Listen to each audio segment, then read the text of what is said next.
গত শুক্রবারে কী কী করেছিলাম, কোথায় গিয়েছিলাম এবং কী কী খেয়েছিলাম সব থাকছে আজকের এই ব্লগে। হ্যালো ভিউয়ার্স, আসসালামু আলাইকুম। সেদিন চলে গিয়েছিলাম আমরা আর্টিলারি সেন্টারে।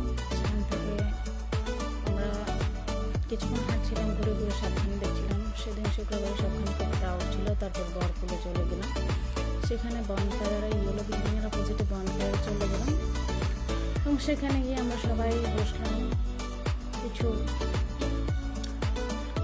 খাবার অর্ডার করলাম। সেখানে আমরা ফুল প্লেট স্যুপ এবং ফুল প্লেট মতন নিয়েছিলাম। ফুল প্লেটে 4 জন ভালো মতো খেতে পেরেছিলাম, খুব মজা ছিল এবং অন্তত 10টা দিয়েছিল। এখানে প্রাইস ছিল 450 কি 500 এর মধ্যে, অ্যারাউন্ড দোনোটারই প্রাইস এ ধরনেরই হবে, ঠিক মনে নেই, 450-500-র মধ্যেই হবে। দেন আমরা খুব মজা করে সবাই খেয়েছিলাম। এখানে একটু টমেটো সস এবং ধনিয়া পাতা পুদিনা পাতার একটা সস দিয়েছিল। এরপর আমরা কিছু ফটোশ্যুটও করে নিলাম সবাই সুন্দর মতো। দেন আমরা বাসার উদ্দেশ্যে রওনা হয়ে গেলাম। এই তো এটুকুই সেদিনের ব্লগ।